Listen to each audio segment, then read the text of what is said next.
Welcome to the Outer Realm with Michelle DeRoche and Amelia Pisano. Airing live on the United Public Radio Network, 105.3 FM in New Orleans.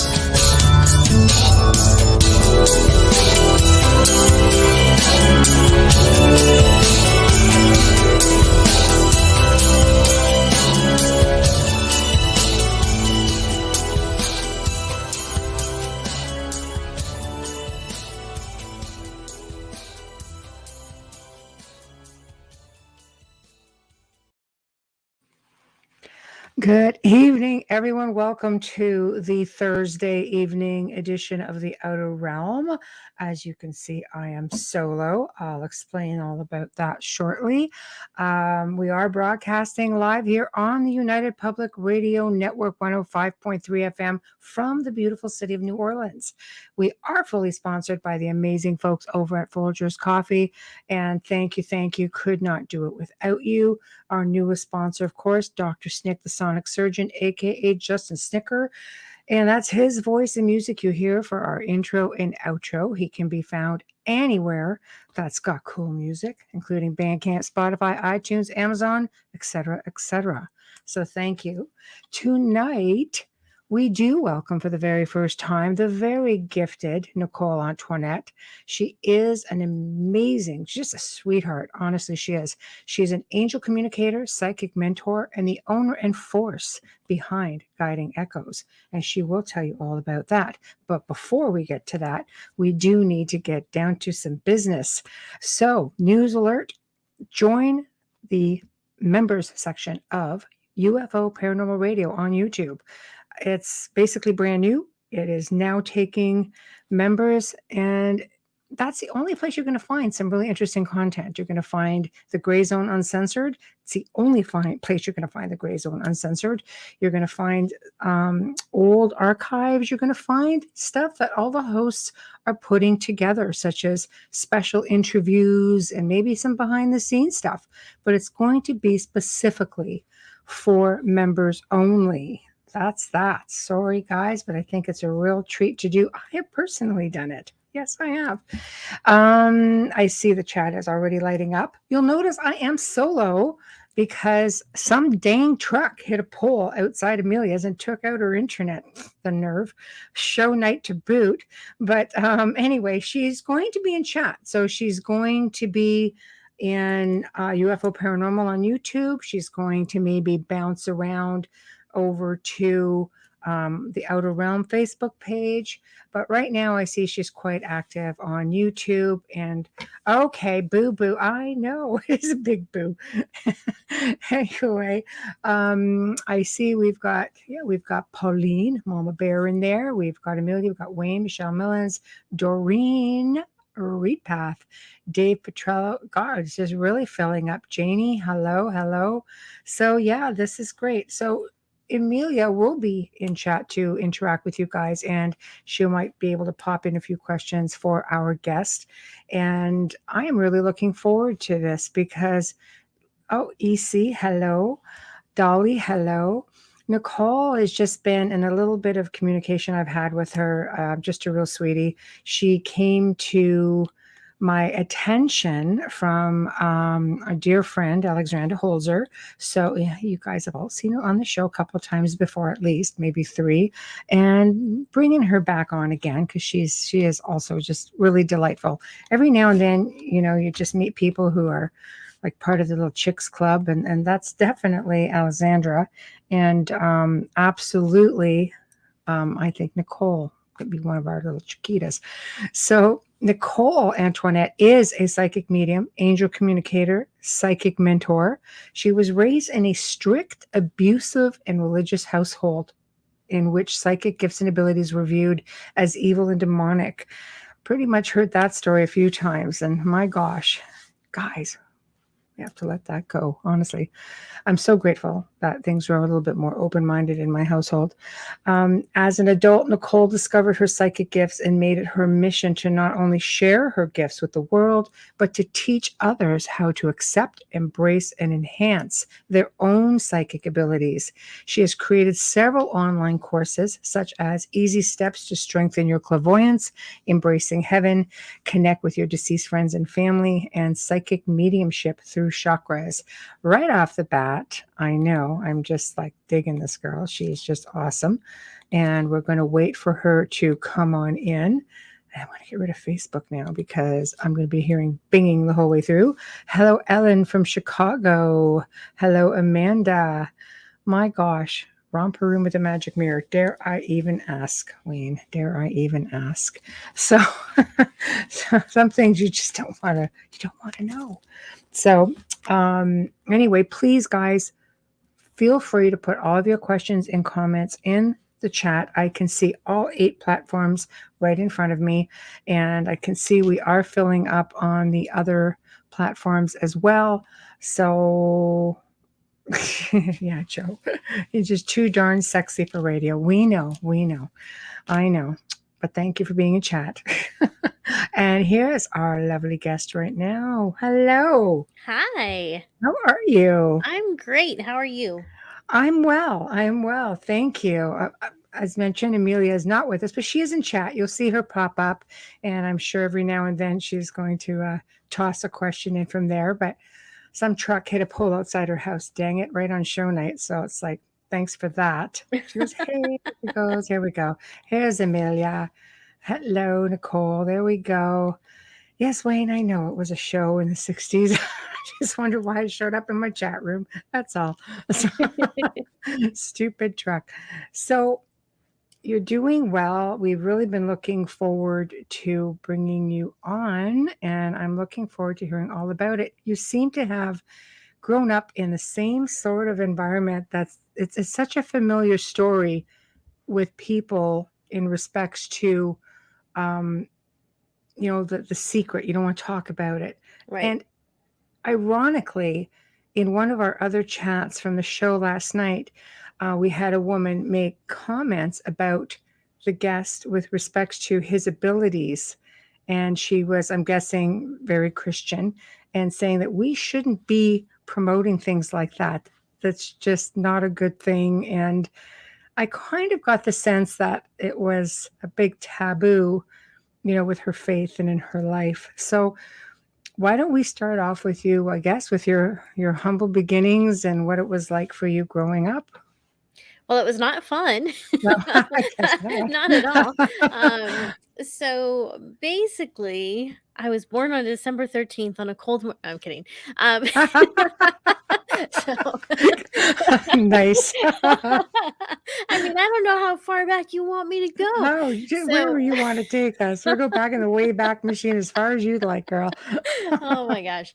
So so I was born and raised into a Christian family, Protestant Christianity. Only it wasn't any type of Protestant Christianity I think most people are familiar with. Basically, my parents kind of created their own brand of Christianity and went with that, and they were very abusive, very controlling people. And they used the Bible as a way to condemn and control and to punish, spare the rod, spoil the child type of thing. So, that was a lot of fun. Wow. Um, Oh.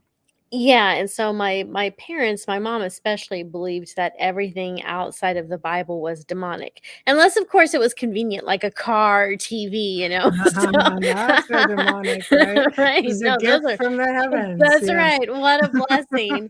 But everything outside of that, is evil, and so it was very scary growing up in that environment. And so my mom was a Christian, but she was also obsessed with demonology, and from a young age, she would tell me about exorcisms that she heard about on the radio, and it was That's just crazy. It's like yeah, a oxymoron sort of yeah, situation. yeah, Wow. it's really bizarre. Wow. So on top of that mind freak, As a yeah. little kid, that must have been freaking horrific. It was pretty bad. So my brother and I were also homeschooled by these people. For me, it was second grade through all of high school, and for my brother, kindergarten through all of high school. Mm. And so on top of, being raised by these abusive, super Christian, if you can call it Christian, people, we were lacking a social life. The only social life that we got was at church until they were Mm. kicked out, and then we went to another church and they were kicked out. And so, Wow, did they try to take over? How does one get kicked out of like church? That's not very Christian of them. I know, right? Yeah. So anyways, because of their very stringent and closed-minded beliefs, I wasn't able to speak up about a lot of the things that I was experiencing as a kid. And so as a kid, I was very sensitive to spirits, but I didn't understand that's what was going on. Right. Because I could sense a spirit, I could feel a presence nearby. And, heaven forbid I tell my mom or dad about it, because they would rebuke it and they would scare the crap out of me. Nice.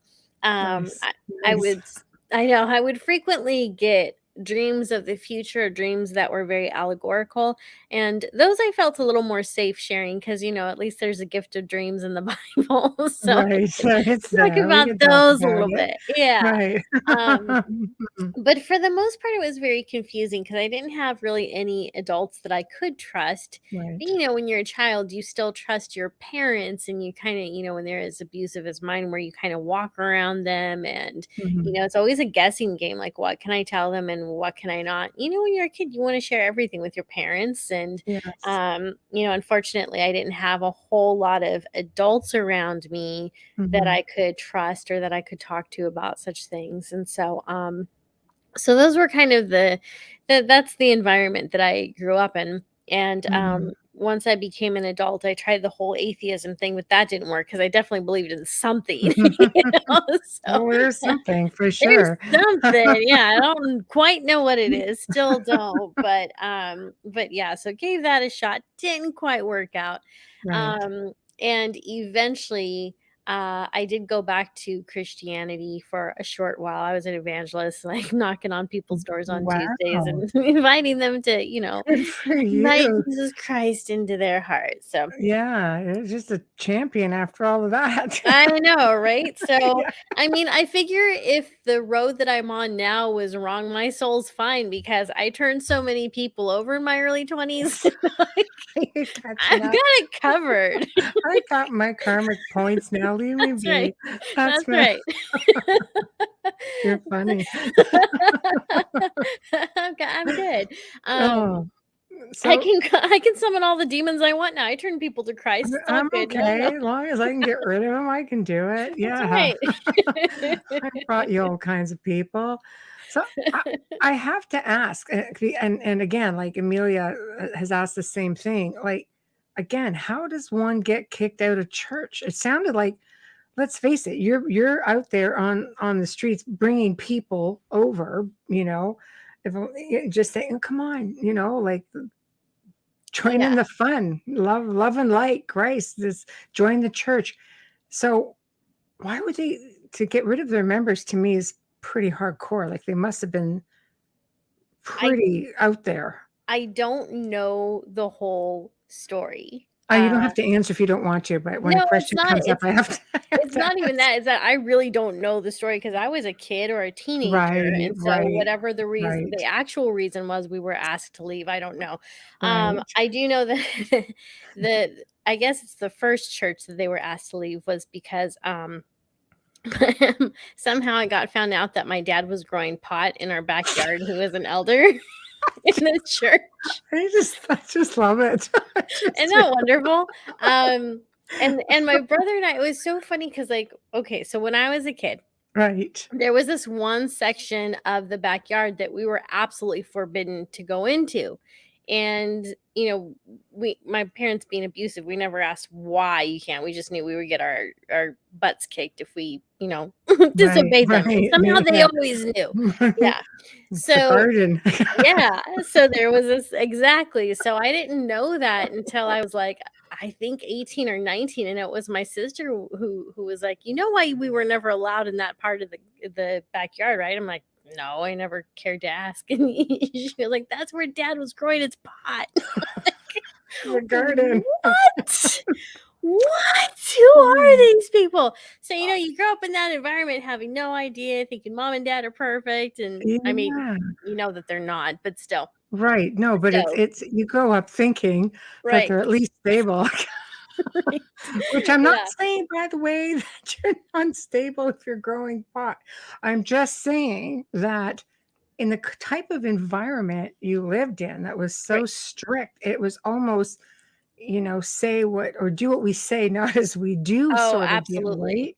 right? 100%. Yeah. I Yeah. mean, yeah, I grew up in an entirely different situation, like as did my mother. And, we're going back now, but our family was just really open about it.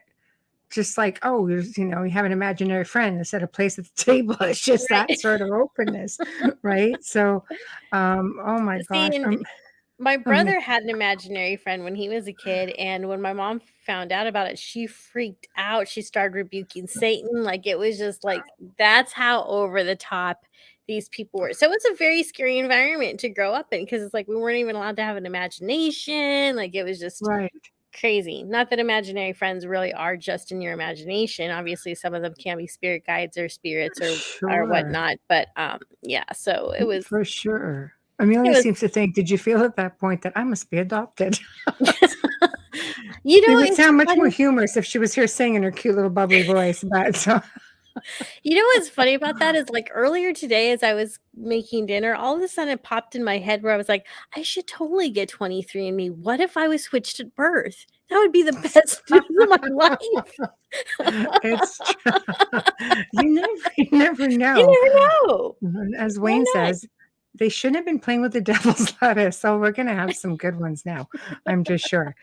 But Amelia does say that her grandmother was kicked out of church because of her abilities.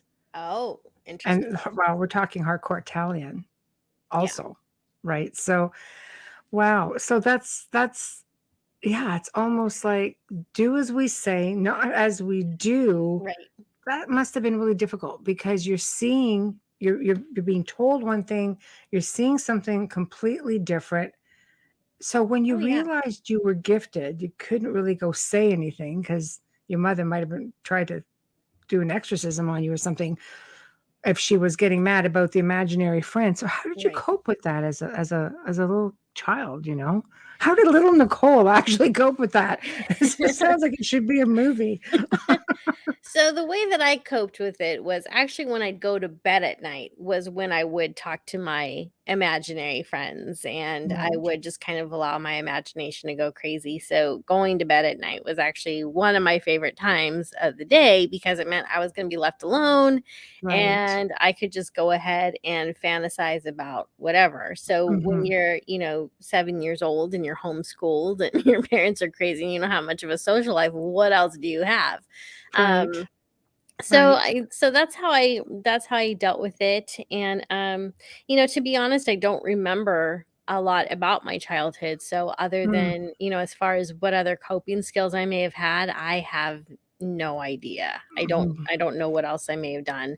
It was a very boring environment, outside of the drama, because it's not like, my parents didn't take us out to go play soccer or softball or anything like that. So there Mm. was no type of activity outside of that. And my Mhm. mom was a house mom who would just talk on the phone all day, or she'd play her guitar and sing. Like, she didn't even spend a whole lot of time with my It's like, brother and I. wow. Yeah, not that I remember. Wow, your parents sound like they were like almost like, like flower children.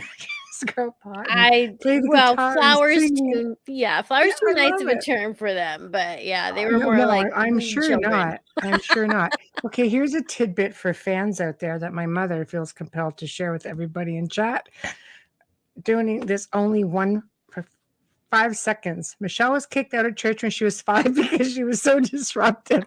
Thank you for that. And Amelia, yes, little Michelle, Princess of the Dark Realm. Okay, it's out, it's done. See, I can laugh at myself too. There you go. There But you go. but they're here. Honestly, now here's some actual questions. Do you know if you or if your mother rather and father were gifted, and that's why they were so over the top when your gifts came to light? Yes. My mom. Question, Wayne. my mom, I believe, is actually a gifted medium who is very afraid of her gifts and talents. And so Okay. when I was, I don't remember the exact age, somewhere in my 20s, she had finally been, well, okay, yeah, in my early 20s, she was diagnosed as bipolar, and later they changed that to borderline personality. Oh, And she also had bouts of well, schizophrenia and depression. So she was just, she had a lot going on. But what was interesting to me was the schizophrenia, because later on when she would talk to me about it, I would ask her, like, well, what is it that you're hearing? And she's like, well, I hear a couple. I hear a man and a woman, and they talk all day. I'm like, well, what do they talk about? She's like, just really boring stuff. I'm like, well, what kind of stuff? And she's like, well, one time she didn't want to cook, and so she asked her husband if they could order pizza, and he said, yeah, that's fine. She's like, so I had to hear them talk about what type of pizza toppings and everything they were going to have. I'm like, that does not sound demonic. no, it You know, sounds like it's you've tapped into like, yeah. I mean, what is that? tapped into Dimensional? something. Is that? Yeah. Right. Yeah, I don't know Wow. what that is. And then so she'll talk about how, she told me how she heard this couple all the time, or frequently I should say. And another thing that's very interesting is she talked about how she would hear voices coming out running water or fans, basically white noise. And what's interesting is Mm, that white noise and the sound of a fan and water, sometimes spirits do use those as it's conduits to be able true. to talk. Yeah. It's true. Yes. So as she, as I mean, I haven't spoken to my mom in over 10 years, but back then when my abilities were opening up and I was starting to embrace them quietly, because even as a young adult, I wasn't sharing much with them. Mhm. The more she would tell me, the more I realized that she had some gifts, and because of the pressure that she was getting from the church and everything, she was just very afraid of them. And she also did have some terrifying experiences as a young I child bet. with her ability to I see bet. things. Yeah. So she Mhm. saw some really crazy stuff in her house. Well, let's face it, you don't just take up reading about demonology and exorcism unless there's something that prompts you into that direction. Right. Yeah. So it Very makes you true. wonder, what exactly did you see in that house? Yeah. Um, so I don't know what all she saw, because she never talked about that, but she did tell us Mhm. about some of the crazy stuff that her sisters had seen and her brother. And there was like a little girl in a blue dress that would float in the kitchen sometimes. It, scared the grandkids. I'm glad I never saw it. Right? But Nice. as Great. an adult now, I would be all over it. I'd be like, hey, who are you? Don't Right. come. But as a kid, I would have been terrified. Yeah, Um, for sure. so yeah, so I think that on my mom's side, there's definitely a lot of strong gifts. Mhm. But on my dad's side, none that I know of. Um, Okay. so yeah, it does seem like it very much comes from that side of the family.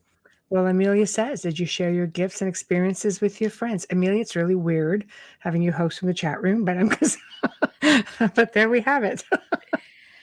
Well, not that I remember. Again, I don't remember a lot about childhood.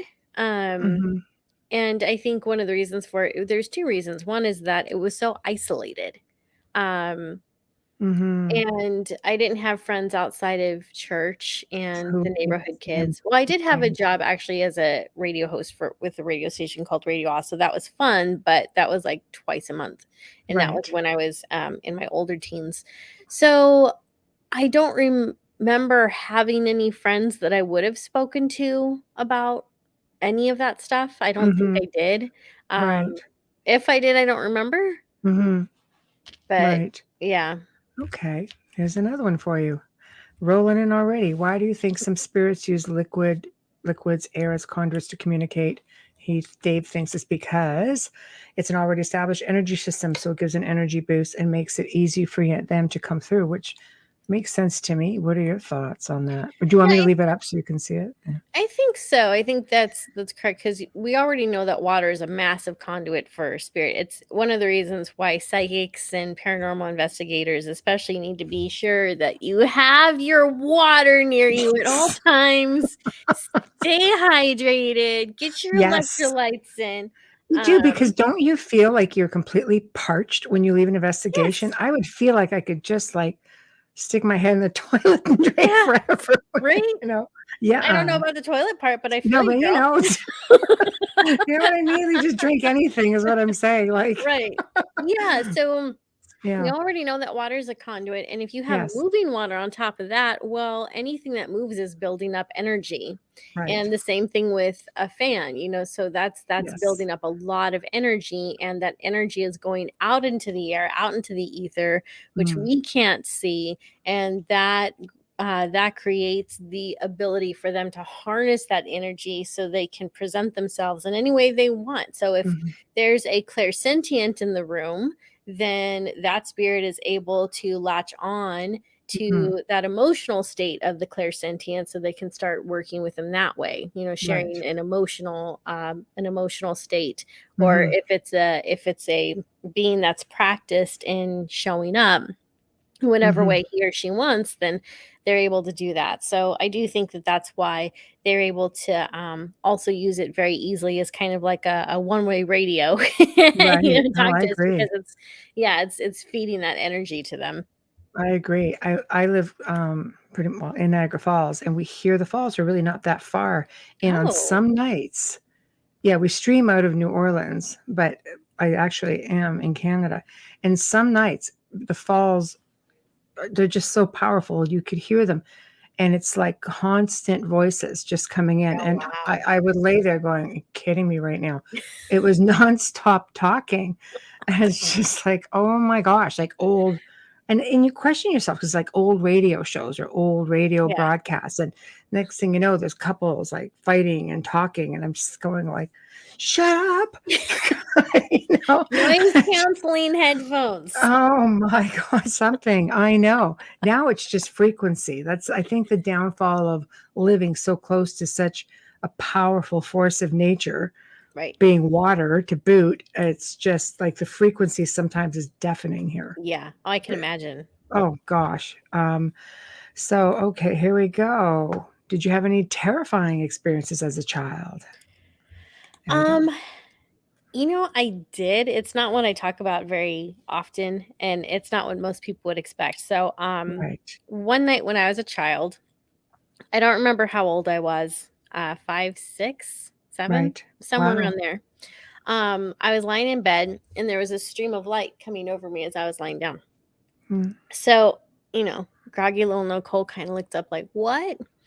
And I mm, have a mirror, full size mirror in my mhm. bedroom, and there was light coming from the mirror. So it's not like it was being reflected from anywhere else. It It's was light coming coming from, out of the mirror. yeah. So Okay. so I was curious, and I got up and I went to go look, and as I approached the mirror, I saw this. I almost don't want to talk about it because it still freaks me out. It's nothing Oh, scary sorry. exactly, but it's still scary. So there was this hallway in the doorway full of all these doors, and on the Mhm. edges of all the doors was all this light, and this hallway went on for infinity. Like I didn't see an end to it. Mhm. And when you're a kid, you don't really understand anything. Yeah, no. This part of the brain isn't fully developed yet. So I don't know Yeah, what I was yeah. thinking, but I put my hand on the glass, and one of my fingers actually went through and is very cold. So I Oh, snapped my hand back, and I think at that point, I mean, I don't remember all of it exactly because it's not like a memory I choose to go mhm. back to very often. But I Sure. don't know if I thought I was dreaming up into that point. Like, I don't really know where my headspace It was. I just just seemed really remember, surreal. yeah. And then, Yeah. but once my finger went in there, and it Mhm. was super cold, like ice cold. It's like I woke up and I snapped my hand back, grabbed it, and ran to my parents' room and was crying and screaming and trying to Mhm. explain to them what happened. And of course, they thought it was a bad dream or something like that. And, Mhm. I don't remember us talking about it again. But again, I don't remember much of my childhood. Right. So, Right. So, I mean, I don't remember seeing ghosts or spirits. If that did happen, I blocked it out. I more or less like felt them and sensed them that way. I think the scariest thing in my house were my parents, actually. So it's like those were the terrifying experiences. Right. Yeah. But I as guess far they as had the potential for sure. but as Yeah. far as something supernatural, Mm. that's something that happened to me when I was very young. So It's that it's was scary. crazy because mirrors are said to be, portals, Yes. in certain conditions. It can be portals. Or, as Dolly says, out of body experience, perhaps. Oh, maybe. I don't know. Yeah, Could have been. that's kind of freaky. That's kind of freaky. Oh, Yeah. hey, Lisa Marie. People are still coming in. So basically you're making it through childhood. You're trying to communicate this. Your friends are limited and Yes. you can't talk to your parents. How did you deal with all this? This is sort of it's really difficult. Like I grew up opposite. I was just told to be selective about who I spoke to because some people would just think you're a freakazoid, like, Right. devil worshiper, don't do it. And Sure. Yeah, so I think that, as a kid, you just kind of go along with whatever you're taught and whatever Mhm, you're told. And so, you're in that type of environment, you're very much groomed for whatever your parents have in mind for you at that age and at that time. Um, mhm. and so I did watch a lot of TV. I read a lot. Oh my gosh, I read so many books. I loved to read as a kid. So it was probably and a teenager. So that's how I coped with it. You know what's weird? My parents actually let me read Stephen King. So they wouldn't let me watch a lot of things on TV. But like I would go Great. to the library and bring home like Stephen King. And it was like, okay, that's cool. It's like, what is Oh, this wrong with is you people? cool. We can't even But talk about like, okay, right yeah, on. right. Right. Um, So I think watching things like Star Wars and things like that, where there's almost like a psychic sense or at least force, like you can almost live vicariously through that Right. sort of thing. And, movies like The Craft when that was big. Um, Right. so I think that's probably how I coped was just watching and reading what I could. And learning, And maybe. yeah, and just feeling like, okay, I know this is fantasy. I know this isn't real, but there's something to this. So there was that sense of maybe someone or something understanding. And still, even if it was a fantasy, I think it was giving me some type of comfort. And Mhm. also, like, I just found it all fascinating. Like, I thought psychics and mediums and ghosts and spirits and all of that were tremendously fascinating. And I've Mm. always thought that. And I always wanted to pursue it, even as a kid, but you're taught it's evil. So there's also that fear. Yes. Um, but then, as an adult, one of the ways that I broke away from that was actually through meditation. So in my mid 20s, I went through an unfortunate situation where I lost my job and Mhm. I had a condo at the time and the condo was going into foreclosure and so it was a really crappy situation.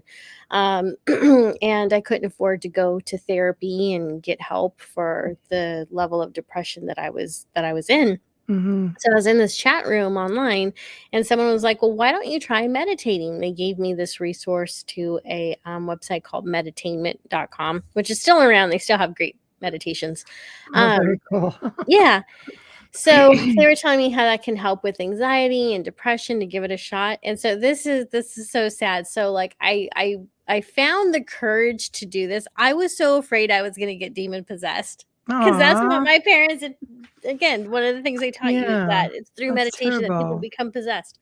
So so I remember being really scared. I sat down in my living room. I loaded up the meditation. I was like, I gotta try something.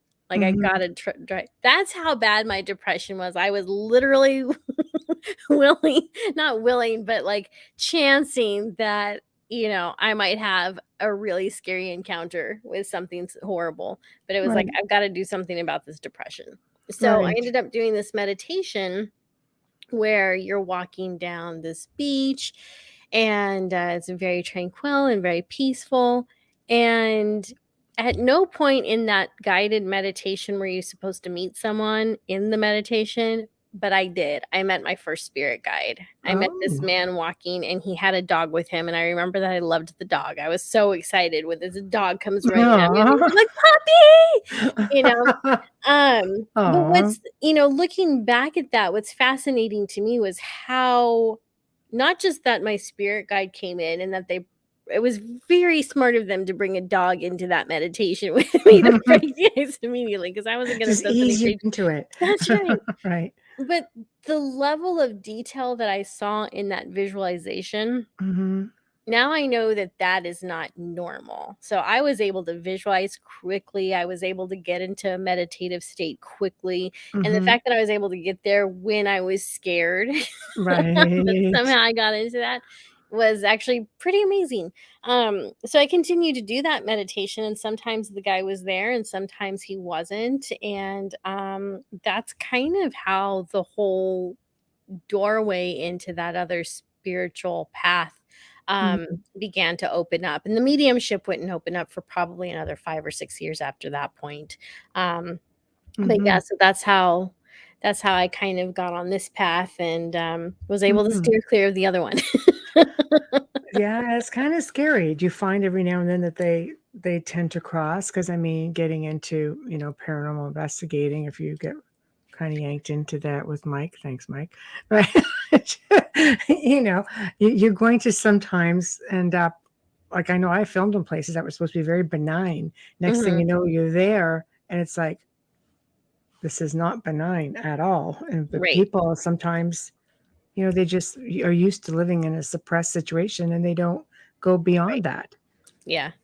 Yeah, when I visited the Hinsdale house and even Mineral Springs, there was a lot of just really um heavy energies Mm, there, right. and I broke down and cried a couple times at Hinsdale House, because there Mm, was a being there that was really upset over something, and I could feel it, like, welling up in my chest, and it was overwhelming, and then over at Mineral Springs, hotel in Illinois, there was just a lot of really messed up energies that I was picking up on in scenarios there, and so, mm, so it does get hard because 'cause I'm HSP as it is, highly mm, sensitive person, right. so, I'm hyper aware of my surroundings pretty much all the time, and Mhm, so being very sensitive emotionally and everything on top of that, when I go into different locations where there is that very heavy energy and there are those more depressed spirits or confused spirits and they start, intertwining with my energy, that can be very difficult. And it takes for me, it can take a few days to kind of shake it off. mhm. It takes a Yeah, I while. I can Yeah. see that, I can see that. It's not for everyone. It's got to be difficult if you're that sensitive and you're going into a location, for example, where, like, you feel you see there's, let's say, a child spirit, because I'm a real sap when it comes to child spirits, but you're in a location that they're there to bring people in to investigate. They don't want their Yeah. spirits moved on. I find that really, really hard. Do you have trouble with things like that? Do you just kinda secretly move them on? I don't, Mm, I have a real problem with the lack of integrity that a lot of people have in the paranormal field. Like, I have a real problem with that. right. And if people are wanting to keep the souls of anyone trapped, whether it is a child They do. or an animal or a person or a woman who was Mhm. blundered to death, I think that's horrible. I think it's Thank you. unethical. I think it is cruel. I think it's sociopathic. I Mhm. don't like it at all. Mhm. But, so when you're wanting to keep things there and you're telling people not to help these spirits, my response is, I do what I want. Like, if I wanna talk to this Yes. spirit, you're not gonna Yeah, know I'm talking to this spirit because exactly. they're telepathic. That's And right. The if they spirit need gone, right. yeah, No, it so is really difficult. yeah. It is really So difficult. I'm not gonna ask someone's permission to talk to a spirit. I know. It I'll it ask is this. hard. It is. It is really hard. We've helped researchers who've run into trouble with, negative things, but yet they just finished telling you, well, there's a spirit here that was there. And I'm like, so that spirit should end up in trouble? What did you Right. do about it? Yeah. And why are you messaging me now? Right. That's the big one, huh? What do you expect me to do about it? It is. It's really, really maddening. Okay, I'm going to read off some comments for those who are Okay. only listening tonight and who aren't actually watching, because we have people around the world who don't just watch. Great point. Sometimes the energy is oppressive, but people have been living there for so long, they don't even realize it might not be them that's doing it, but rather something in the environment. Yeah, I guess you just get used to it, right? So, Wayne, oh, when I'm in a benign place, I start quietly humming Run for the Exit, not because it's not benign. That's true. People Yeah. have said to me, you hum when something malevolent comes into space. I'm like, I don't pay attention to what I do. You just kind of just zone out and I hum. But then it's like I'm humming just because I'm got a tune in my head and people think, what's going on? You know what? I don't know. Like Beastie Boys is stuck in my head. I don't know what to tell you. I know. It's that one annoying song that keeps playing itself out. Right. Amelia, I have a difficult time understanding people who leave them there. Yeah, we've talked about that too on the show. I don't question how people want to do the investigations, or people who, as a medium can go into locations and not do much about it. It's really hard. People have these locations. Sometimes it's their livelihood. Right. It is really difficult. It's a tough spot to be in. Yeah. Lucas, how do you guys feel when psychic abilities come in all of a sudden? I will leave that to you. Overwhelmed. That's for you. Overwhelmed. Overwhelmed. Like, what? Especially if it's some place you don't expect. Like, it's not some place that's supposed to be haunted. You're just like at a freaking bookstore, and all of a sudden everything starts lighting up, and you're like, am I in danger? Should I leave? Am I supposed to just talk to someone? Like, what is going on? Right.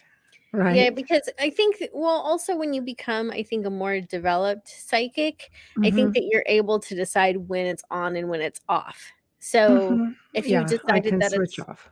yeah, so if you decided that it's off and all of a sudden it turns on, for me, and when I'm done, Michelle, I'd love to hear your experience, what it feels like for you. But for me, there's instantly a sense of, I want to say, anxiety at first, because it's like, Right.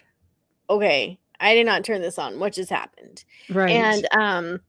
And I will, depending on the situation, either lean into it, because there might be a spirit nearby that wants to talk or needs help or whatever the case is. Or it could also be that, at that point in time, your angels or guides decided, hey, remember that thing you prayed about 3 months ago? We've got the answer now. Like, thanks, dude. Right. So I'll pay. Thanks. So yeah, so I'll We pay would have attention. told you, but you had the switch off. Right. Something like that. You snooze, you lose, right? So So I'll kind of lean into it and just kind of quickly investigate it, get a little curious about it. And right. then after that, usually I can turn it back off and go about my day, or I'll leave it on just to, especially if I feel like it's turned on as a way to protect me, which I think has happened before in the past, where I lived in a really dicey situation with some roommates that were not on the up and up, and everything just kept turning on at like random times. And then one day, out of the blue, I saw an image of the house completely shot up, and at that point I was like, I'm out. Like, I didn't even give them notice. I just packed and left. I was like, I'm out. I paid my rent. I'm gone. And Yes. I mean, I don't think that ever happened to that house. I have no idea, but that vision was definitely got my attention, where it was like, okay, there's danger. Like, we've been trying to tell you there's danger. You need to get out. And so Right. it worked. Yeah, But so what you does it paid feel like? attention. Well, what does it feel like for you, Michelle? I have to tell you, I was considerably older. I mean, I've had memories of seeing dead people from very early on. But I was considerably older when I actually learned how that I could actually shut my abilities off. I'm thinking, I have been a darn tortured soul all this time. Aw. No, but just because you hear things at night, and my daughter went through it. She was like, it was really strong at 15. I just remember her in the middle of the night saying, would y'all just shut the hell up? And I was like, oh, she wanted to switch off. I switched off the the clairaudience part of it, like hearing them all the time, which made it more difficult because now you're hearing things, you're trying to interpret what it is as opposed to full on. But I think that's where it started for me. And I didn't know enough to go the extra mile to just be able to go on and off. For me, I think it's very quiet for me. I know people are saying, even in chat, like they feel anxiety. I don't feel anxiety. I just know that if there's something I need to worry about, somehow it's like I call it my spidey senses. Somehow everything goes up and it's just automatically on, and I'm okay. What's going on? Right. Or you get somebody who'll message you or something, and it's just there's triggers. Like this is a haunted house, so something goes on. It's like, but you become sort of numb to it because you know what the spirits do. You know how the house reacts to, let's say, people. This house has the whole freaking alarm has gone on because people have been on the property. So you're sort of always on high alert. But I think for me now, it's just a mere thought of just on off. It's without even. It just seems to happen when I need it to. Right. Yeah. So I've been fortunate that way. Maybe here's a way maybe you can explain. Lucas H., I don't know how to control it. So the way that you learn how to control it is to develop it. You have to learn how to develop it first. So if you don't learn how to develop it, then it's always going to go on and on and on whenever it wants. Right. And it will be overwhelming. And so when I talk about developing your psychic abilities, I mean that you're learning how to make them stronger. And so that can be through meditation. It could be through tarot cards. Really, it's through whatever spiritual practice feels right for you. And it should be something that's daily. And the more that you take, I think, control over your own spiritual life and your spiritual path, the more that your other clairs and psychic senses and intuition actually follow suit. So you'll notice that as you develop your psychic abilities, as you embrace a spiritual practice that feels really good to you, you'll just make it your intention for your clairs to, mellow out. I wouldn't say shut down. I don't think they ever shut down completely, but mellow out, where you don't have to be hypersensitive. And then, you can also just set the intention that you want your psychic abilities to kick on because, maybe you're in an investigation or you're going to do a reading for someone, or you just want to, see what you pick up from the ether. Right. And so that's really how you control it. And I don't think that you have to go through a whole practice of learning how to zip up your chakras or anything like that. Although, that can be helpful if you're more visual and you like working with the chakra system. I know people who like to do that where they, envision their chakras in like a raincoat. It zips up. That's cool. So some people kind of I think some people need that signal. They need that visualization to kind of signal to themselves and their body that, okay, we're closed for business right now.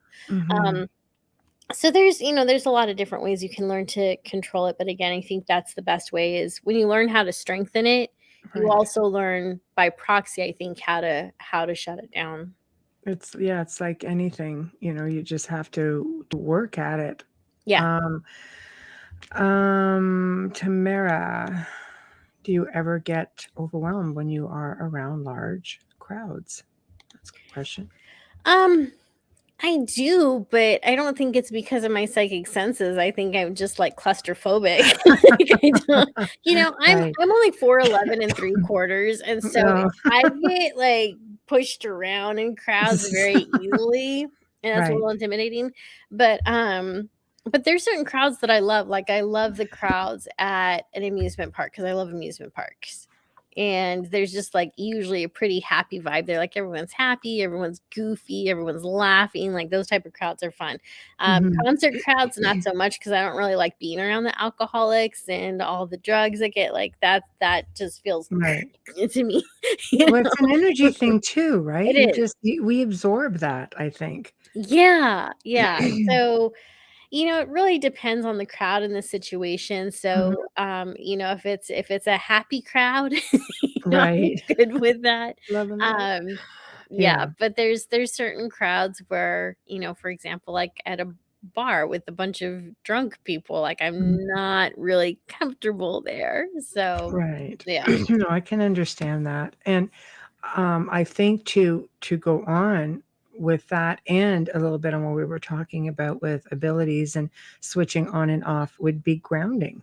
Yes. I Yeah. think if you ground your energy, then you stand a much better chance of having things latch on Right. or be really overwhelming. But I find even with people, like just people energy can be really bad. Yeah. Well, speaking of that, I want to show you something real quick because this was really helpful for me. So, for people who don't know how to shut down their abilities when they're feeling really over anxious, or if you're just out in a crowd and you're like, oh my God, I'm going to die. I learned this technique that's actually really fantastic. So, if for some reason you're too frazzled to ground, the technique is you take your non-dominant hand, spread it out like a starfish. You get your index finger from your dominant hand, and what you do is you trace your hand. So as you're going up here, you breathe in. As you come down, you breathe out. You breathe in, you breathe out. So every time you're moving your finger up, one of your fingers, you breathe in, and when you bring it down, you breathe out. And that gets you back into your body. And if Oh. you focus on your finger, on tracing your finger, it just gives you something else to focus on, and you're taking control of your breath, you're taking control of your energy. Mhm. And after just like a few sessions, or not a few sessions, just after tracing like a few fingers, Mhm. well, if you have more than 5, you have a problem. You're an alien. But If you have after more than 5, you're a freaking alien. You no, probably have much better techniques than what we're you talking about. probably do. Like, I wanna see you shuffle cards. Right. But once you get to, like, the 3rd or 4th finger, you're gonna feel so much better, and Right. if you do a second round, you'll probably feel relaxed. So, Right. yeah, it was a mindfulness teacher that taught me that, and so even now when I'm starting to feel, like, really upset or overwhelmed or whatever emotions come out, Mhm. that's something that I'll do, and it's something you can easily do in public because it just looks like maybe just like a little nervous thing, like Right. no one's gonna be standing in line The with you and little be like, tick "Why are thing you is like touching your fingers?" Like, no one's you gonna care. might. Yeah. Yeah, we're living in hostile times right now. I don't know. As long as you've got your gloves on, you're fine. Exactly. No, I love that. That's awesome. I love that.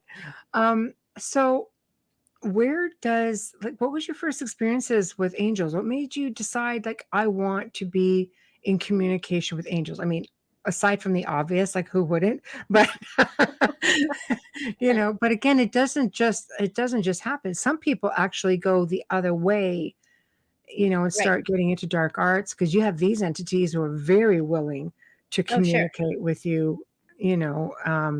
So what was the trigger for you? What made you think that no, this is something that works for me. I love them, and I just Yeah, angels are whatever. great to work with. So, Yeah. a lot of that has to do with the different books that I was reading on, more spiritual topics, new agey topics outside of Christianity, and angels were coming up frequently in the different books that I was reading. Mhm. And so, one day, again with the meditation, I decided to do another guided meditation, and this one was to meet, I think it was Archangel Gabrielle, Mhm. and she was a lot of fun. And she, in the meditation I was doing, she was just happy, she was fun, she was Mm. laughing. I was just like, oh my God, I made a new best friend. Somebody I can talk to. Yeah, and Understand me, right? right. And so after I Right. came out of that, I just knew that I could still feel her near me, and I just knew that Right. that was an energy I wanted to continue to work with. But Right. also, I think another reason that I'm drawn to angels, because I kind of go back and forth with them, and when I say back and forth, I mean like I'll be really into working with them for a while, and then I'll kind of fade out and maybe work more with magic or guides, and then I'll go back to angels, and then I'll go to something Right. else, and then I go back to angels. Right. Then I always go back to angels. But angels Right. have been very consistent in my life because even as a Christian, when I was in my Christian days, I felt my angels around me. And when I tune into them, like I can feel them now. But back then they were a very present force, and I could sense them, and I knew that they were near me, and I knew that they were tall. I knew that they were enormous. Right. And there was this one time where, again, as a Christian, the lock to my house, the lock to the front door, decided it was going to stay locked when I was trying to unlock it with the right key. So that wasn't fun. And so I was sitting there like, why isn't this working? Getting upset. And then all of a sudden I stop and I take a deep breath and I'm like, okay, Archangel Michael or whoever, whatever my angels are listening, can you please, please, please, please unlock this door for me? Boom. Wow.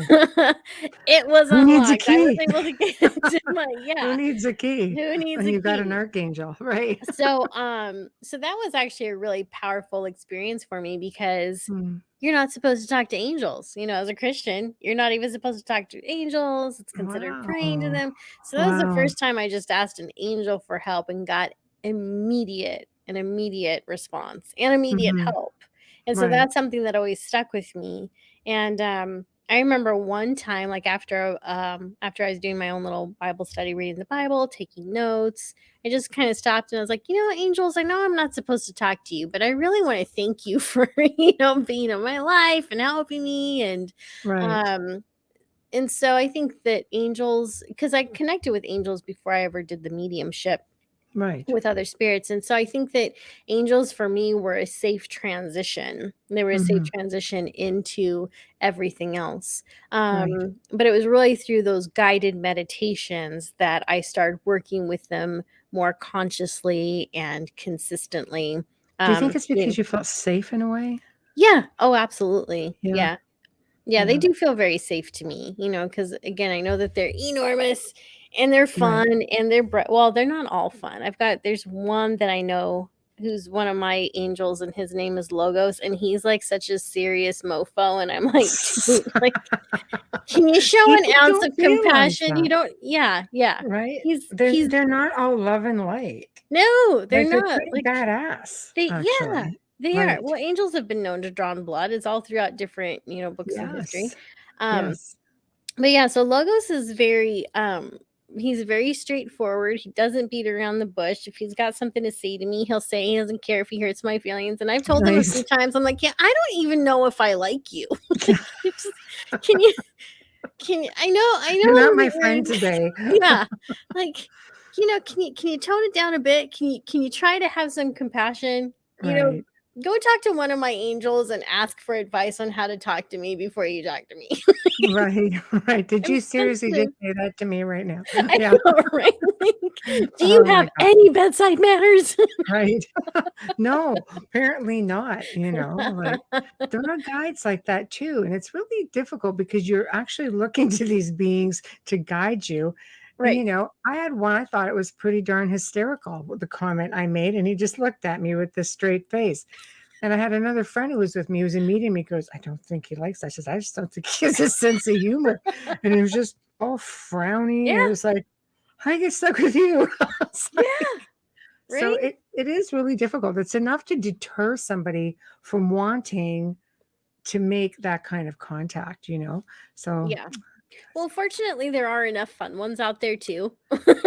Thankfully, yeah, it makes up for the frowny ones. They're all scowlies, Yeah. Erica Farmer, how do you keep your energy from getting so depleted? Do you ever feel like your energy is depleted for long periods of time? Yeah. So as far as keeping the energy depleted, I go through bouts of depression. I've been very open about that on my Facebook page and YouTube. So I don't know how you keep from being depleted, because I think when you're psychic or you're sensitive or you're empathic or whatever fancy schmancy label you want to give yourself, the truth is we all live in a sea of energy. Yes. And when you're psychic, you're open to that energy quite frequently. And even when you have shut down your clairs, meaning that you've decided that you're not going to absorb and identify the psychic information coming to you, you're still in this ocean of energy. Mhm. And so as a psychic, I think when we open up to do a reading or open up to even send healing energies to other people, we start blending with whatever is around us because it's part of where we get our energy. Mhm. And I think that that can be how we get depleted, because the energy right now of the world, with all the interesting things that have been happening, have been very conflicting and chaotic. And the world's always been chaotic as it is, but there are seasons when that is heightened and when it's worse. I mean, if we're honest, there's times when it's worse.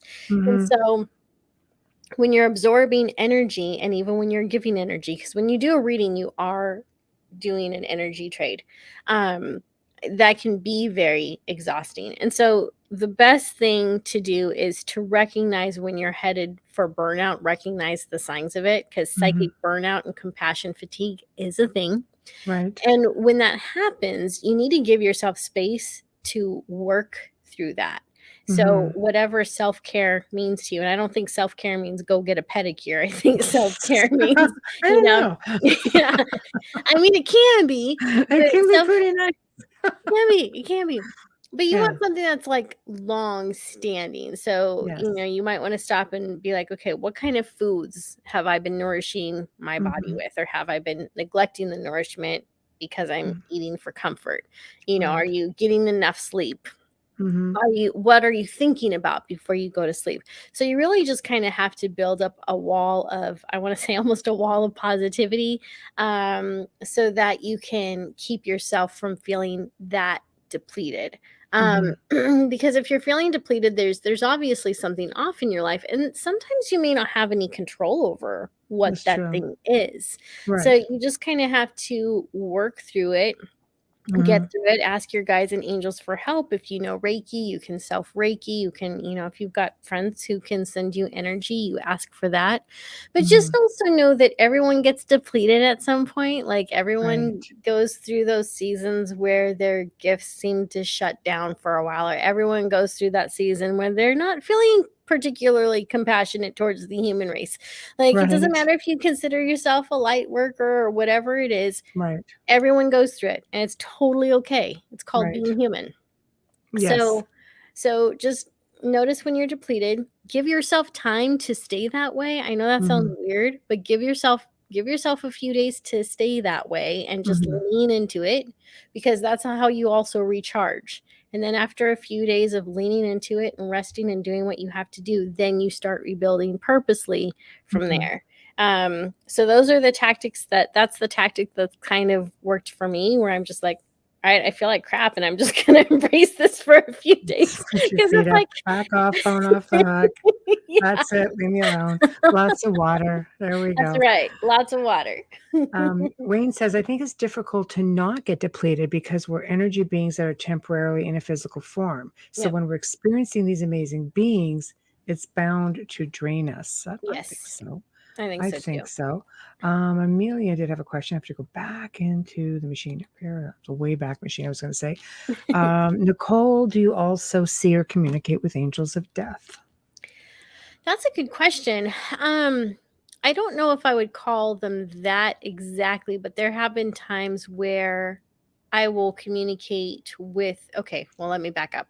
We all have angels. I believe we all have angels, and Hmm. when we cross over, we still have those same angels that we're working with.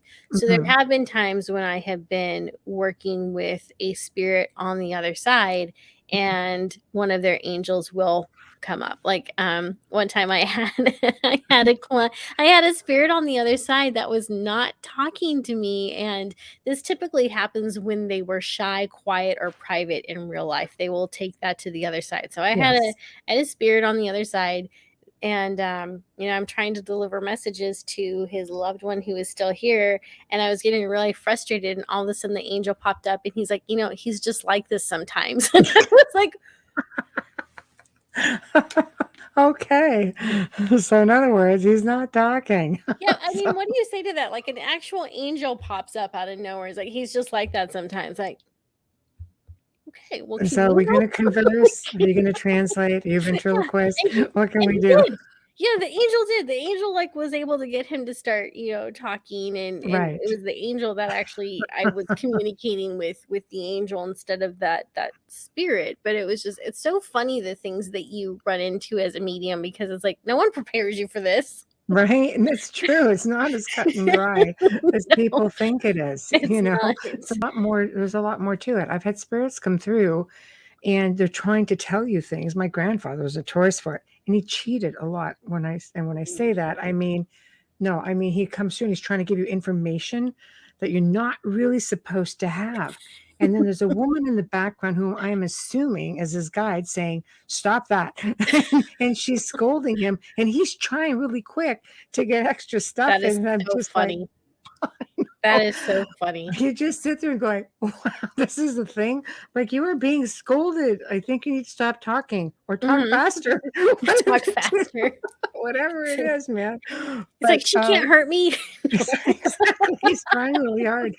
But it made sense because my grandmother used to visit with him for many years. He would come in, and my psychic side of the family, he would come in to sit with her at night. But this woman was there, and my grandmother used to talk about her, and she'd be just like, "Oh, that woman was with him," but it was as his guide because I think she had obviously my grandfather was habitual and giving out information he That wasn't is supposed so to. funny. Oh yeah, because she'd say to him, "Okay, we have to go now," and my grandmother would resent this. We have to go now because probably talking too much. Right. And it was just, that was it. So it's like carry that right on like 25 years later. Um, John Edwards. Hi, John. Talk about the angels with red wings. It's a reacquiring vision. There we go. Oh, I'll put it back up. There you go. Red wings. I don't know about angels with red wings. That's a new one to me. Okay. All Yeah. right. That's interesting. Well, there you go. There you Feel go. free to enlighten us in there and pass that information along, and we'll put it up there. So, okay, here we go. Lucas, has anyone caught yourself or themselves, I'm assuming, saying, "I want to go home," but you just don't know where home is? Yep. I think that's people, it's that sense of loss, I think that people feel, Yeah. and we just don't know where that comes from. Does it come from somebody we've left behind, a place like being homesick, another life? Is it some kind of I call it DNA imprinting, it's like a lineage thing that imprints on us. I don't know. What do you think that is? Well, none of us are actually from Earth. We're born here and we're incarnated here, but we came from Yes. somewhere else first, and we Yeah. all intuitively know that. So when we feel like Earth's not our home, it's because it's not. Mm. When our time comes to transition, we'll go back to spirit form. Mhm. And I do believe there's plenty of different realms in the world of spirit. I Mhm. don't know if we end up going back to the exact realm that we originally came from, but we do go back to the spirit world, which is more of our home. So I think that when people talk about that they're missing home, it's that place that we all came from, that place where we experience love on a tremendous level that Mhm. I don't think many of us experience here.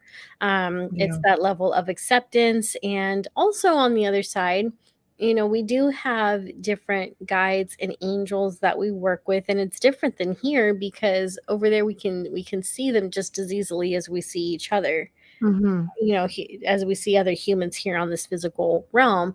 And so when Right. we get to the spirit world, we can see those spirit beings easier and communicate with them easier. And there's a comradeship that is actually, I think, very hard to find here on earth at this time. Now, I don't know if family units and communities were ever as healthy as people make it sound like, because when you look through history, there's always been a form of oppression. And so I don't True. think that ever went away. I think it just changed. I think it I changes agree throughout with you. time. Yeah. Yeah. I And agree with so you. we end up becoming oppressed in different ways, whether it's through religious or Mhm. finances or social status, whatever it is, it always exists. It just changes its mask. And Mhm. I don't think that exists in the spirit world. And so I think that people right now are so hungry for connection. I think we've always been hungry for connection. Yeah. And in that connection also comes out of that desire to be accepted and loved for who you are. Mhm. And that's very difficult because we are all insanely flawed. So true. and and Yeah. you might have a day where you say the wrong thing to your best friend or whatever, and that ends up being the straw that breaks the camel back, and you have no idea, and now you don't have that friend anymore. So there's a lot of Mhm.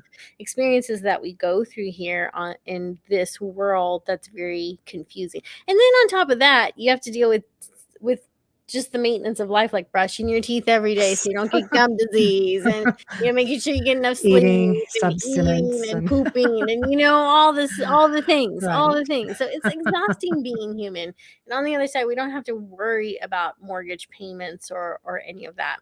And Right. so when people are missing home, that's what they're missing. They're missing that space where there isn't this much stress and where there is true love and acceptance, and you can Mhm. just be yourself, and everyone's fine with being themselves. So I think Mhm. that's what it is. Like, that's my theory. We just all miss Right. being there. Right. There's a lot of talk in the chat about angels on earth. Do you think that, like Amelia said, she goes, I believe angels step into people and do these like amazing things. What's your thought on that? I think that I don't know if angels I think that angels can blend with people's Mhm. energy and Right. kind of work as a team. So I don't think it's I don't know about angel possession exactly. Right. Right. But I do believe that they Maybe can incarnate blend. into human, like into the human body. Do you think some of them, bad naughty angels, have to come down and take care of the You know, flock? I've heard of the incarnated angels thing before, and Right. I'm not sure if I believe that. I'm not saying it's Okay. not possible. I'm just saying I Okay. don't know if it is. And the reason for that is because I do believe that angels are in a different celestial field than other spirits are. Right. And when I've connected with angels, like, first of all, when I connect with them, I know I'm not seeing the whole thing. I know Right. that they have to mellow everything out because they are powerful and they are Yeah. high vibrating and they are just enormous beings. I Mhm. don't know that a human body could contain the Such an spirit or the essence energy. of an angel Right. without combusting. Right.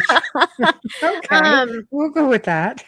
so So Right. that's why I say I know that they can blend energies because I've felt angel healing energy before, and I've worked with angel healing energy, and it's really Mhm. phenomenal. I really enjoy working with it. And so Mhm. I know that they can blend energy, and I think that they can blend to where it's overpowering enough where they can work with you to do something Mhm. miraculous. Right. But then I also do believe that angels can just show up in any form they want whenever they need to do whatever is required.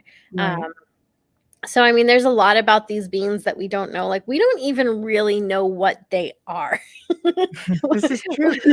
Well, I was going to bring you to another question, because religious people will tell you angels are angels, demons are demons, fallen ones, creation of the creator. Yeah. But if you talk to a ufologist, for example, they're all aliens, Yeah. right? I Yeah. mean, demons are archons or reptilians or draconians. And then you have angels who can be Palladians and Right. Andromedans and, Right. Yeah. thoughts. I think there's truth to all of that. Right.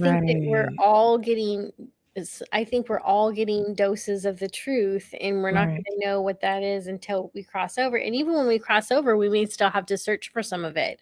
Right. Um, So they don't but even cut you a bit of slack after that, eh? They scrub you anyway. You're never allowed to remember anything. this is Aliens true. or freaking angels.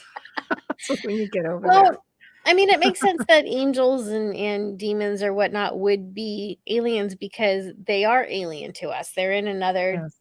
they're in another dimension, or that they're at least in a different space and time. So I mean, Mhm. technically, just by that alone, they are aliens. Now, do they really come from these different planets? Do they come from a Right. different realm?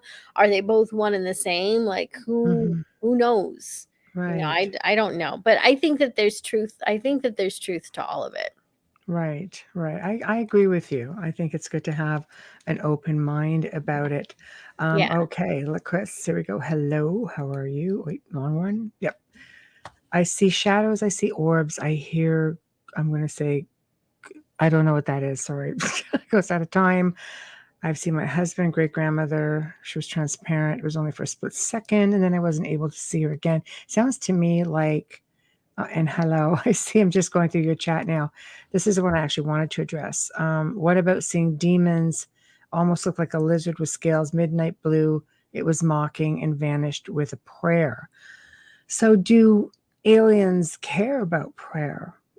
Which goes back to that. I don't know. Is it something biblical that is affected by prayer? Does it have to do with intention, mindset? What is it exactly? I think that it's the energy that you're projecting out. And then Mm-hmm. also what's amazing about this testimony is that, okay, so she saw a demon that looked like a lizard with the scales. What she didn't see were the angels that were protecting her from that thing. And so what she didn't see was all of the guides and everything that were still around her. So when she Mm-hmm. said that prayer, she was also making a statement to those angels, to the intelligent source that's out there, like, hey, get this thing out of my house. Right. And they listened and they did. And maybe this thing left on its own. Maybe it saw all the, to Chris, what would have been protectors to the demon would have been bullies, right? Like, Mm-hmm. I'm not staying around for this. I'm not going to get my ass whooped. Like, Right. No, it's true. Like, we're good. We're good. yeah. So Gonna I push think my like angel powers all the way out there. I'm all that's right. right. So I think Right. that when you pray, you're taking responsibility for your own intentions, and you're also giving the universe and your angels and everyone permission to act on your behalf. Mm-hmm. And so I think that there's a lot of things that happen in the spiritual world that we don't see. And so I mean, this Mm-hmm. would have been a form of spiritual warfare because there was a entity there that was not welcomed and not wanted. And Mm-hmm. the good thing is that it left. The good thing is that it did leave. Um, but Right. yeah, it's always interesting when you come into situations like that because it is like, what the hell, man? How'd you get it? Right. Right. It's like what? I know. Who left the door open? I know. Right? I Wow. saged this place. What? Dave, Michelle, and Nicole, and ideas about who I'm going to say Ta actually is. Well, that's Egyptian, and he's a creator. And if you ask me, he's probably extraterrestrial. I think so too. I I think agree. extraterrestrial. Mhm.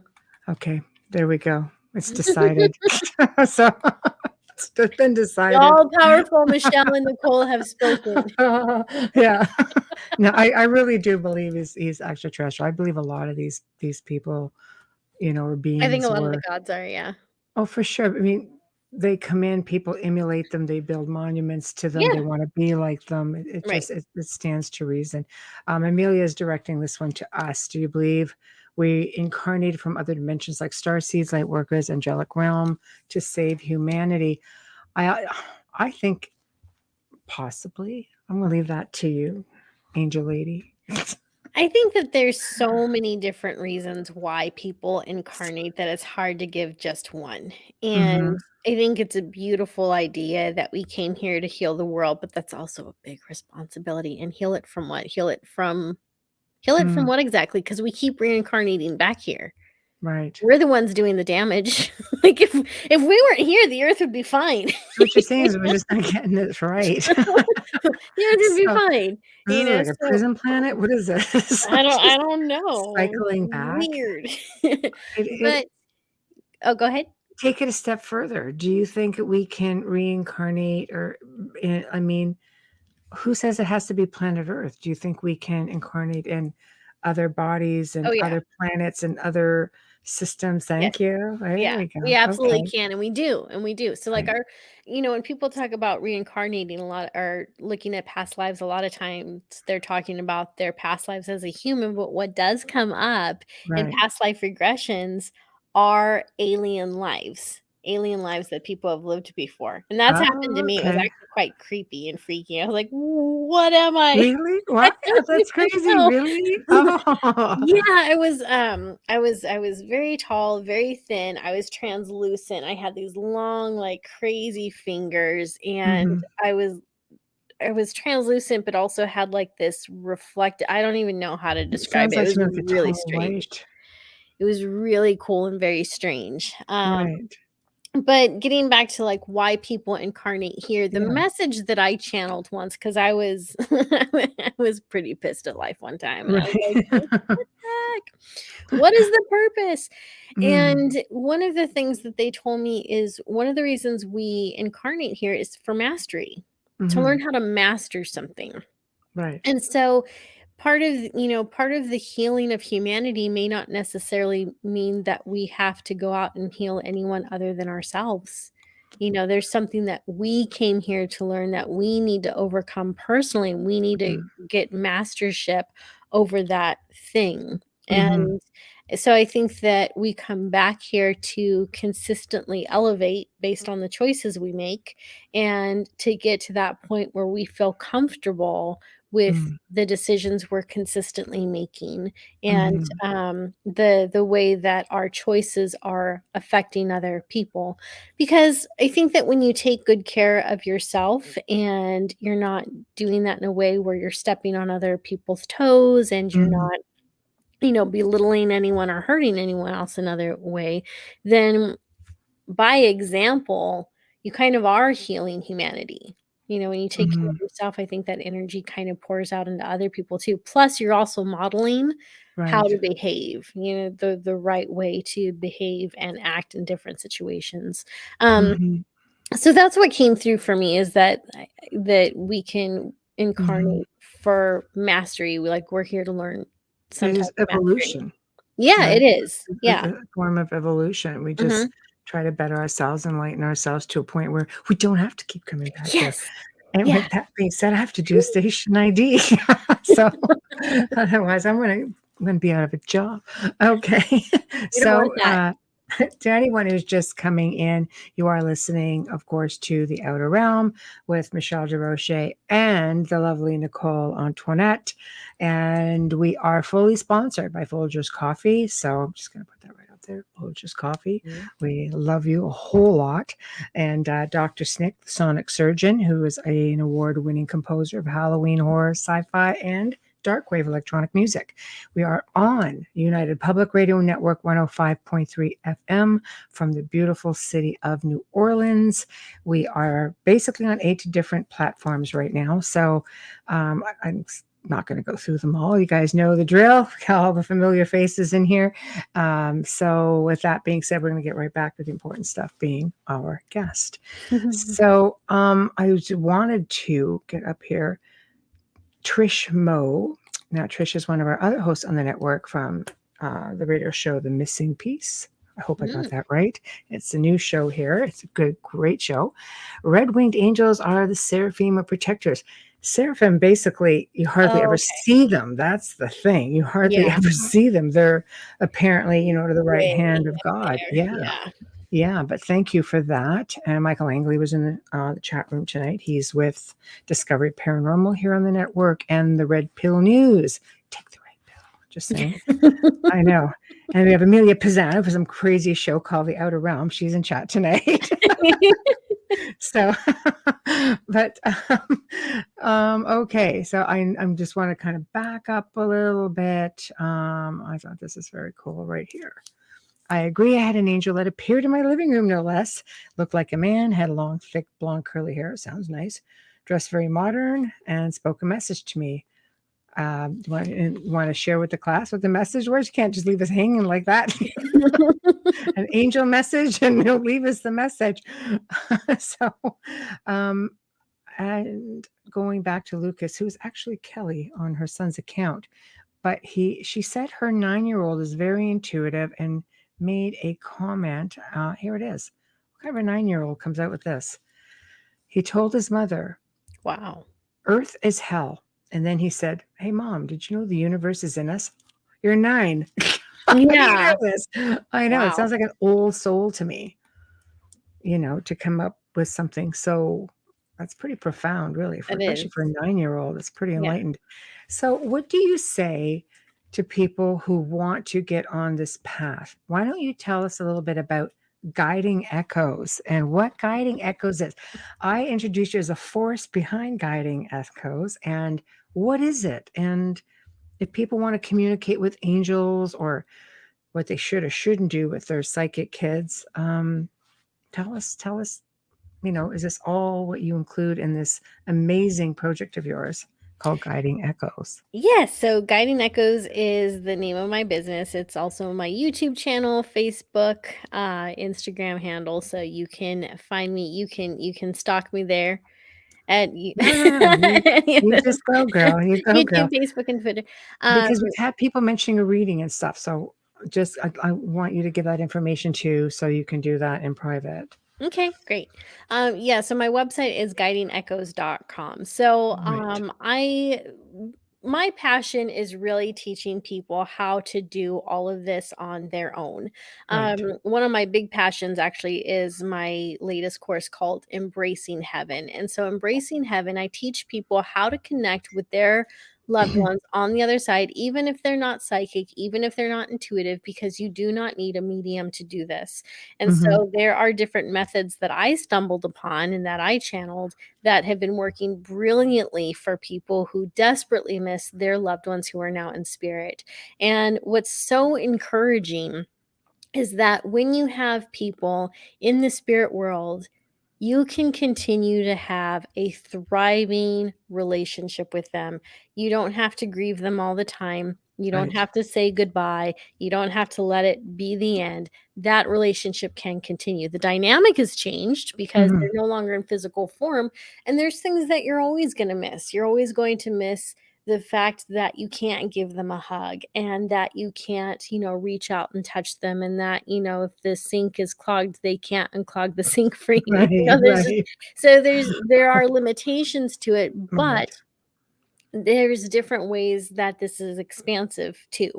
Hmm. And one of the things I teach people to do is how to make that connection on their own without a medium, because that can Hmm. get really expensive there's plenty of people who form an addiction to mediums when they lose someone because they don't understand that they can make Absolutely. that connection on their own. And Absolutely. yeah, and so many people have taken this course and it has changed their lives because they're able to continue their relationship with their mom, with their husband, with Hmm. their child. And it really is life changing, because they learn to trust the information that they're getting. Because when you first start out on whether it's a psychic path, or you're learning how to connect with your loved ones on the other side, there's that little voice in your head that's always saying, "What if this is just my imagination? What if I'm making this up? What if I just want it to be real?" And Hmm. so, as you learn how to connect with your loved ones on the other side, they will give you signs. They Hmm. will give you validation. It will happen.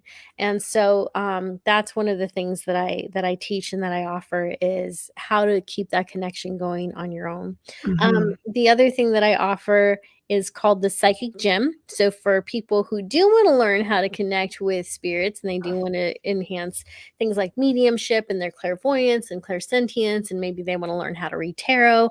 Hmm. The Psychic Gym has it all. And so that is my membership site. We Right. offer weekly interactive classes Hmm. where we go through a guided meditation.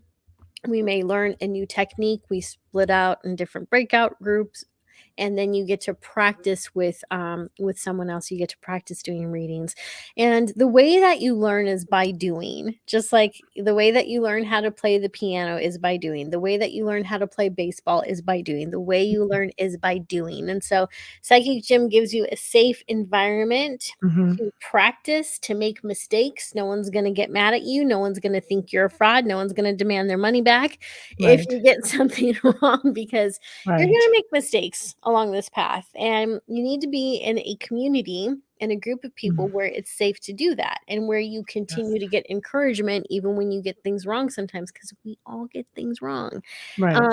The goal of a medium or a psychic is not to be perfect, it's to be as good as you can be, and Mhm. that's all that you're asked to do. Mhm. So the Psychic Gym also offers all of my online courses as they come out. So I do have a course on tarot for beginners. I Mhm. have a course on strengthening your clairvoyance, and we also talk about the different clairs. So it comes with a lot.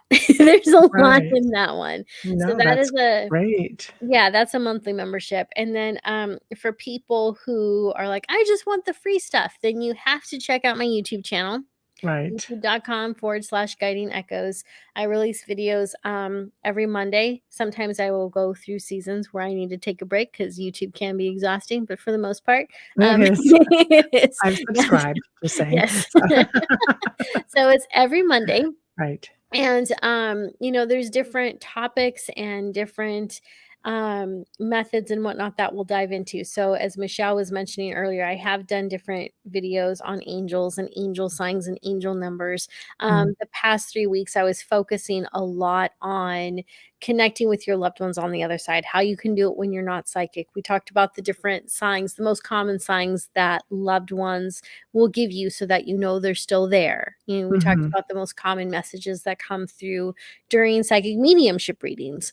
Mhm. And I've even dived into different topics like, are you cursed? How can you know if you're cursed? Because Oh, sometimes people are like, my life sucks. Am I cursed? And this is yes, true. Yeah. you might be. You might be. It's Um, true. Yeah, there's a lot of that. I get a lot of messages about that. yeah. It's a thing, Yeah. right? So, we talk about, well, what is a curse? Is a curse what we've been taught to believe it is, or is it someone else? Is it something else? Can we curse ourselves? Um, Mhm. in fact, I'm planning on redoing that whole series later this year. Um, so basically my passion is being able to inform and equip as many people as possible so that they have the tools, the Mhm. method, and the information that they need to Mhm. forge their own spiritual path and determine what is right for them. And as Mhm. someone who grew up in a very religious and oppressive home, I know how important it is to be able to follow your own heart Mhm. and follow a spiritual path that makes sense to you. Even if it doesn't make sense to anyone else, it doesn't matter. It Right. just has to make sense to you. And Right. so it's okay if people don't agree with some of the stuff I say on my channel. It's okay if I don't agree with some of the comments that they leave. What's important is that we're Mhm. all learning, we're all Mhm. growing, we're all asking the right questions, we're all taking time to consider the what ifs. In a That's safe that's what's important. environment, Yeah. right? Right. Yep. You offer a really safe environment, which is just, Yeah. something for everyone and nobody judges and Right. Yeah, the moment that there's someone acting like a jerk in the right. groups, in the comments, anywhere like that, they're Mhm. booted. They're Right. gone because Right. it's not tolerated. So, Right. yeah. So again, and of course I do offer mediumship readings as Right. There well. we go. So, I know I saw a couple of stuff come up or something come up in chat, so yeah, I so I just do wanna make mention because some people really they need to know, sure. how their loved ones are or Right. connecting. It's important. It is. And so for mediumship readings, again, you can visit my website at guidingechoes.com. Click on the Mhm. Work With Me tab that is currently on the top right corner of the website. And that Mhm. will take you to my page where it talks about the different services that I offer. And you can order a reading there. There we go. There we go. So now to the parents. We don't want to repeat the cycle that poor little Nicole had to go through. Yeah. So, for parents who have gifted children, whether they're strict or open minded, what's the best way, in your opinion, to deal with something like that? What's the right way to, because kids, let's face it, they can be the teller of tall tales. They can. Right? Like you don't want to scare them, but at the same respect, you don't want them going out into left field with something. And then, so Yeah. What's your advice? I think the best thing is to always just listen and affirm, because even if the child, a young child at least, is making up tall tales, well, it's real to him or her on some level. It's something Right. that she's come up with, it's something that he's imagining, or maybe it's a real experience he or she is having. So being able to create that space where a kid can talk about whatever is on his or her mind, I Mhm. believe is going to be very important, because kids need to be able to talk to someone, and kids always want to talk to their parents. You know, Right. they always want their parents to love, to trust, and to respect them. You know, kids are Right. young, so they don't know to say to their parents, "I want your respect." But it I is was like, something that they want. "What?" Yeah. Yeah. What do It you is mean? it is something that they want. They just don't know how to verbalize it. They don't understand what Right. respect means. And so Right. when you're able to nourish that in your children, the first thing is that even if it's not something psychic, even if they just have wonderfully, beautifully active imaginations, you could be encouraging the next the next director or big Hollywood producer. You're Mm. nourishing their creativity. And so that's always a good thing to nourish anyway.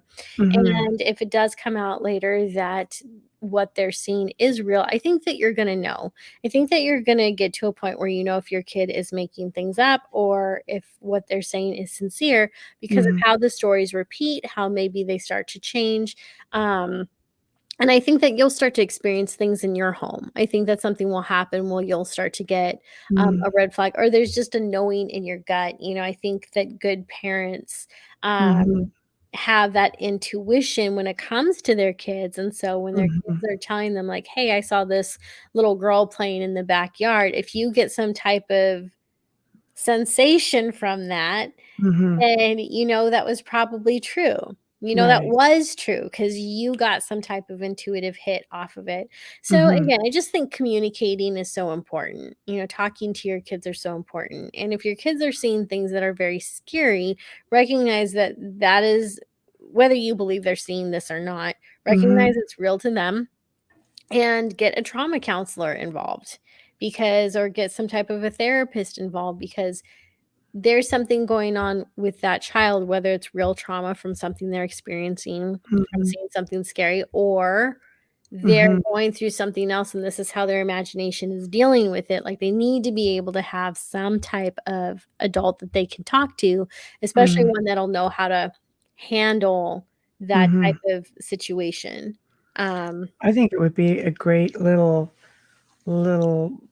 thing to do on YouTube, or doing a little private consultation with a parent and a child, like from your end, to help advise or counsel. Because I've worked with many children, and where I found the problem lied with them was the parent made them feel foolish for mm, saying, "I have an imaginary friend or my little friend," and the child just didn't want to open up beyond yeah. that point.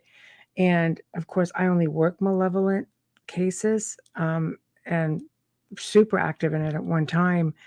And a lot of times that child wasn't necessarily a child. It was a mimic, Mm, something portraying itself as a child.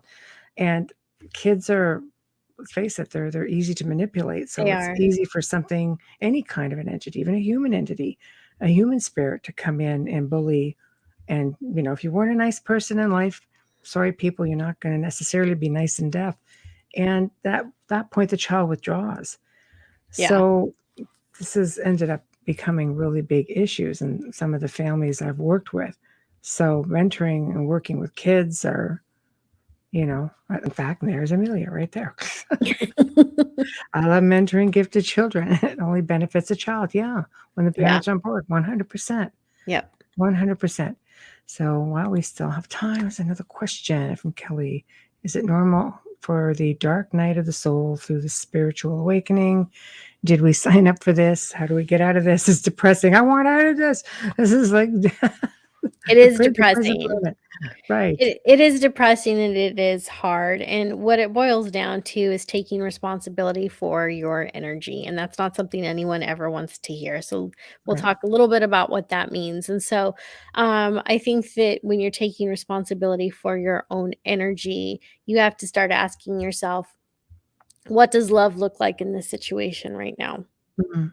What does love look like in this situation right now? What Mhm. type of love do I need? Because if you're feeling depressed and if everything if the walls feel like they're caving in on you, because I'm getting an image of that right now of this person being in fetal position and the walls like coming in and it's just like this very dark, hopeless situation, then the thing to start asking yourself is what type of compassion do you need right now? What are you telling yourself? What's your self-talk?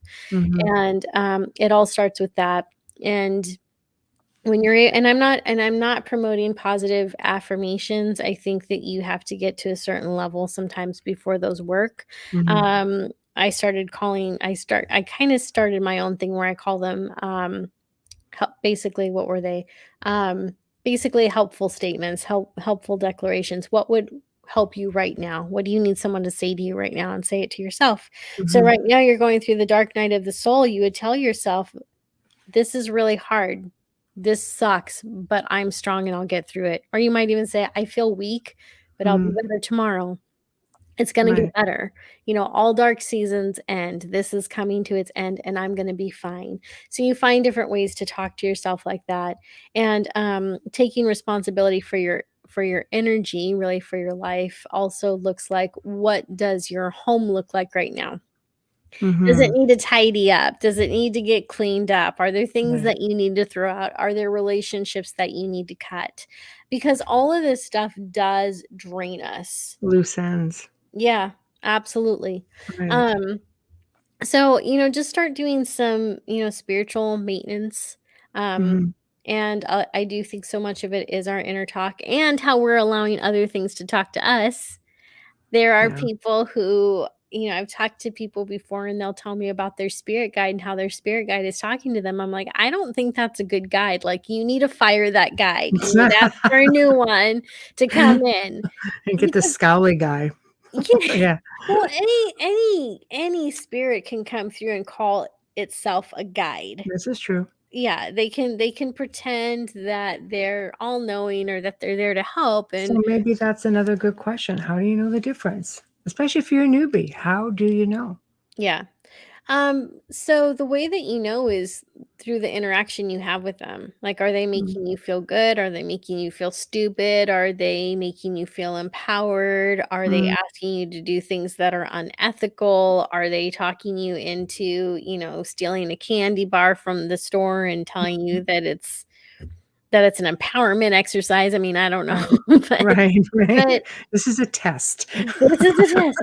So, Mm. helpful guides are always going to be loving towards you. They may be direct, they may be very Mhm. direct, but what they say is honest, it's truthful, it is meant to help you. They're not going to ask you to do anything that is harmful to you or others.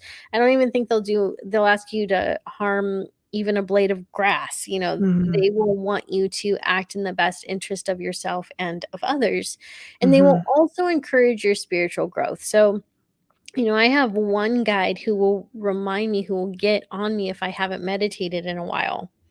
And, and so that's a guide that is looking out for my spiritual health and my mental well being because meditation is good for me. And Right. It's sometimes, like your booking agent. yeah, Like exactly. right. And, your Right. guides want you to succeed at certain things. And so there are things that they may ask you to do which are hard to do. Like if they recognize that you have a friendship that's not Mhm. good, they may ask you and encourage you to cut it off, but they'll tell you why. So Right. A bad spirit guide is someone who wants to, they're abusive. So they go through the same cycle of abuse that a narcissist or sociopath will, where they Right. isolate you, they make you feel dumb, they belittle you. Like Mhm. that's not a spirit guide. That is a sociopathic spirit. That's what that is. Right, right, exactly. Exactly. Note to self, do not Right. talk to that spirit. Do Uh, not. yeah, no, I think that happens a lot, and I think sometimes people just want that experience so desperately that they'll take whatever they can get. They I just agree. don't think about, like, "This makes me feel uncomfortable. Maybe this is something I should shy away from." So it might be the only experience they feel they're ever gonna have, Right. Yeah, I agree. right? And Mhm. sometimes that experience is better than none at all. Right. So, okay, well, I think that's awesome. It sounds like you have a whole melee of good times on your site. So, oh, here we go. One sec. Trish, I find myself recognizing the lessons they tried to teach me through situations, even with my own kids, and that's when it clicks. Yep, absolutely. It's hard because your guides will try to give you lessons. It's funny because, I've had a lot of friends. I've worked with incredible mediums throughout the world. And the one thing that comes up a lot is you don't listen. I was like, what? Yeah. What do you mean? Sure, I do. No, apparently I do not listen at all.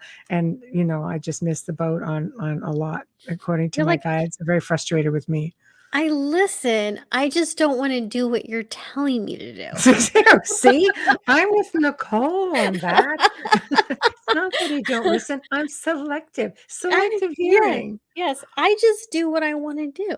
I Right. listen. Come See, on. Trish says, I get told that a lot. Okay, good. I am glad I'm not alone. And Amelia says, mine drink too much. So, The thing that I get tired of hearing though is this is a lesson. I'm like, I don't want another freaking lesson. I know. It's like, what is this? You're supposed to School guide of me. hard You're knocks. not I supposed to know, boss me around. right? I know.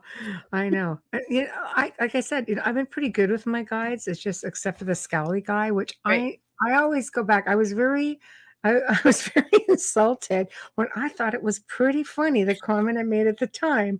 And my friend sitting with me is going, he's just scowling. I'm like, hmm. I, Well, it was bad because it never left me. Just, I was pretty bitter about it. Like, why do I have to have such a freaking stick in the mud for a guide?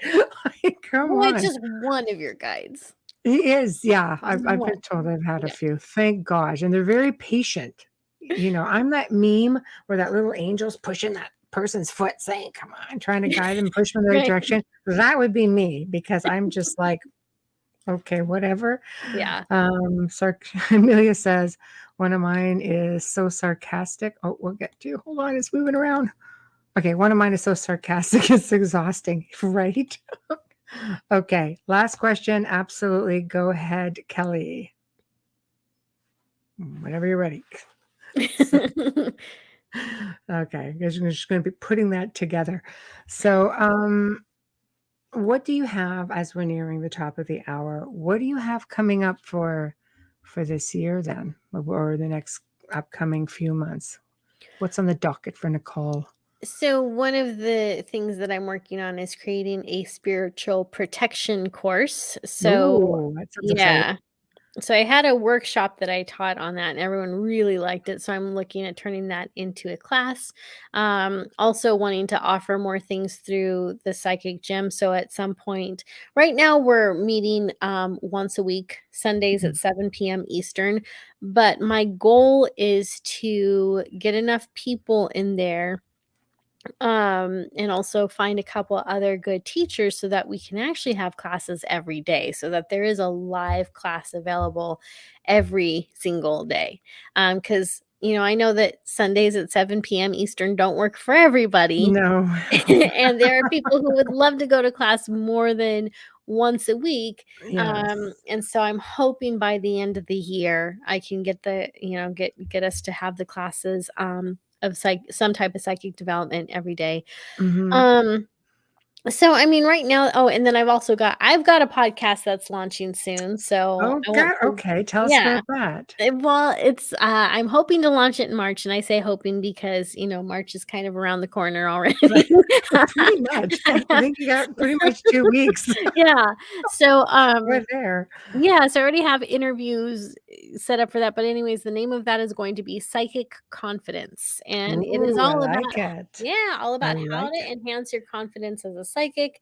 So we'll have different people on there like pet communicators, mediums, energy healers. And I'll also open up with a segment where I answer a question from the audience. So if Very nice. anyone listening wants to send me a question that could possibly be answered on my podcast, you can send that to asknicole@guidingechoes.com. Very nice. And yeah, so again, that'll be launching in March, and I've I've already recorded I think like 4 or 5 interviews with different people, so I just need This to, is good. yeah, so Honestly, you should message me because I mean, we're over 200 shows now, and we have a lot of people who fit that bill that I would be happy to put you in contact with that would be fantastic. if you'd like to. Yeah, I mean, Yeah, near-death experiences, out-of-body experiences, like all sorts of that stuff. that'd be awesome. Good, we're gonna do it. Yes, I Yeah, love it. Amelia, does he need a network? Yeah, actually. Our network's always looking. And we have like, millions of people too. So it's really good. Just a thought, food for Well, thought. message me. We'll talk about it. We'll talk. We'll do some jamming. Okay, now Yeah. where is it? Hold on. Okay, this was that question. What about new babies coming in? My 8-month-old is on a different level. What, than the 9-year-old who's telling you the universe is within you? Pretty sure they're both on some kind of crazy level that is pretty amazing. This Okay. is something that has been coming up recently in readings where there are babies being born, these little infants, and they somehow seem more intelligent and more alert, and more, I want to say, cognizant of their surroundings than well, I want to say than just other babies. And so this is something that's been coming up more in readings. It's really interesting to see that Mhm. cycle. So I do believe that there is, this is going to probably sound weird, but we'll go with it anyway. I feel like there's a new type of light seed or indigo child. I don't think there's a Oh, name for it yet, I'm gonna but validate you in a minute. okay. Yeah, there's Not there's weird at all. there's a new something, and there's no title for it yet, but these children are coming through, and they are highly intelligent and highly sensitive, so they're both. And Mhm, they are going to function on a level that is unlike anything we have ever seen. And I do mhm, believe that we've got some new, I want to say, almost new ascended masters that are coming in. So these are new prophets that are coming in. mhm, And as infants, they are going to be very, very different. And mhm. they're the type of kids that will self isolate, not because they don't like other people, but because they're actually fine in their own company.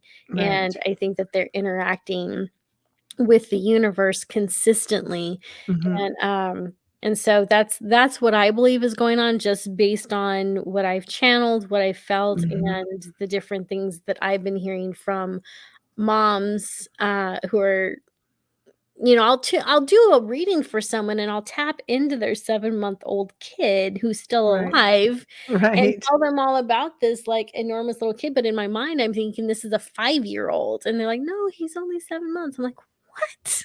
No, no, not inside, right? So Right? no. I have to tell you, I had an elderly man that came to me, 2, 3 years ago because he had an attachment. And his assistant is the one who messaged me because of the light work. He did a big light worker, but a planetary worker. He only worked with animals, whales, dolphins, the planet. We could Oh, okay. rearrange. He taught me how to rearrange, like move ley lines and do all kinds of things. It's just phenomenal. But one thing he said to me 2 years ago, and he said, there's going to be a round of children coming in.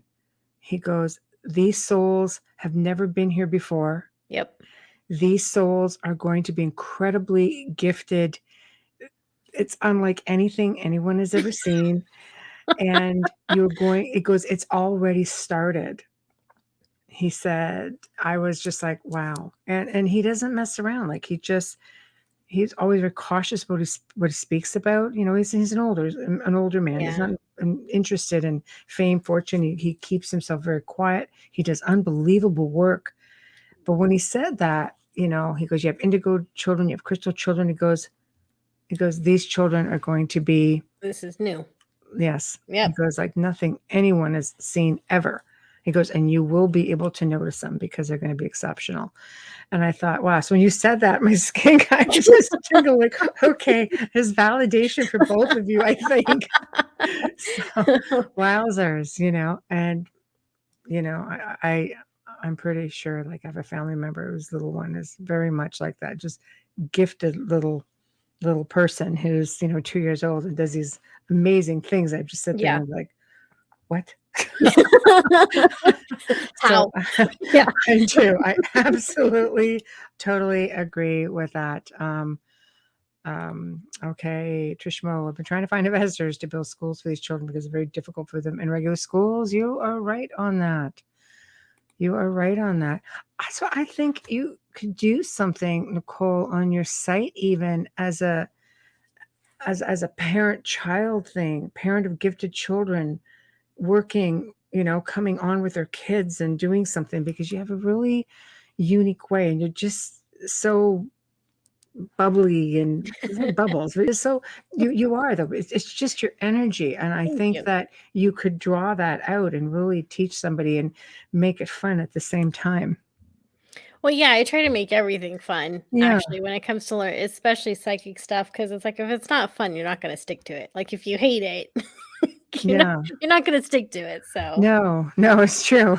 But some people who just don't know really how to deal with their children, and if this next round of, you know, whatever they are, 5-dimensional, 6-dimensional, or density beings are going to be coming out full throttle. The guest last night said something along the lines of that scrap DNA that we have. He mentioned a child in China that they had under lock and key because his abilities are so unbelievable. Wow. That they just don't know what to do. Like living, existing in the world as it is very difficult. So this is what's coming. I think there's gonna be a lot of guidance needed. Yeah. Well, I'll definitely I'll make a note and think about it and It's let me get. I'll be your look agent. into it. Get out of the way. Yeah. You're gonna be calling me every day. Are you working on it? Are you working on it? I know. What are you doing right now? What are you doing right now? So yeah, but we definitely will have to communicate, because I'm really sure I can connect you with some awesome people who are of like mind, and everything you just talked about for your new podcast. I'm sure you could just get a really great lineup. Yeah, sounds great. Thank you. Happy to. So one last time before we have to say goodnight, how does everybody find you? Go. GuidingEchoes.com is my website. You can also find me at youtube.com/guidingechoes on my YouTube channel. And then, of course, on Facebook and Instagram, just type in Guiding Echoes. And also be on the lookout, because on Instagram, there is a huge issue with psychics cloning the entire profile of other psychics and impersonating us. So I've got 2 impersonators. Yeah. So it's pretty awful, and they're scamming people. So just remember, Guiding Echoes, it is spelled correctly. There's no dashes in the name. There's not an extra S. It is Guiding Echoes on Instagram. Okay. And the new podcast is supposed to be coming out beginning of March. In March. Yes. Sometime in March. Could be end of March. It might be. I've got a lot of editing to do. Got a lot of editing. So that's going to be called Psychic Podcast, or Psychic Confidence. Yeah. Okay, perfect. Well, thank you for joining. Amelia's in chat, but thank you for joining us tonight. And thank you, Amelia. Yes, it was a whole lot of fun, and maybe we can actually do this again sometime. Yeah, I'd love it. Okay. It's a date. We'll do it. Perfect. All right. Let me get my intro. I got to say goodnight to everybody now. So thank you. And I will be in touch with you, lovely lady. Sounds good. All right, darling. Well, we have come to the end of another super fantastic segment here on the Outer Realm. Amelia's been in chat and she's just been a busy little bee. So big thank you to everybody who's in chat. And you guys are just awesome. You make it so much more fun. Huge thank you, Nicole Antoinette. Definitely delightful. So thank you for being here and joining us. Please remember, guys, to stop by the UFO Paranormal Radio Network.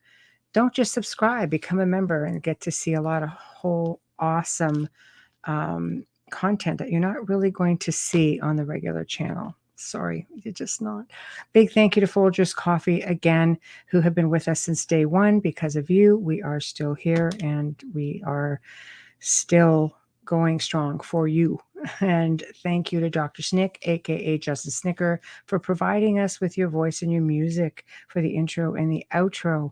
So find us on the Outer Realm on Facebook, show us some love, give us a follow. If you need to contact us, I get so many messages in a day. Please, please, please just go to the Outer Realm contact at gmail.com, the Outer Realm contact at gmail.com. For next week, Wednesday, we've had a quick reschedule from a guest in Scotland who you all know and love, but unfortunately, reschedule. So I promise you, however, we will have an amazing guest for you as always. Thursday evening is one I have been really looking forward to. We are thrilled to bring to you for the very first time, Mr. Brad Olson, who is the author of a very popular esoteric series, Modern Esoteric, Future Esoteric, and Beyond Esoteric. And oh my gosh, I've been reading it and all I could say is, wow, I think this show is going to blow a few minds. So you're not going to want to miss this at all. Don't forget Joe and I on the Gray Zone Uncensored this coming Saturday, 5 till 7 Central, 6 to 8 p.m. Eastern. The only place you will see the archive is on the member section of UFO Paranormal. So if you want to catch it live, that's the only chance you're going to get. So have a wonderful, fantastic weekend, people. We will see you here next week, and we love you, and all of you behave.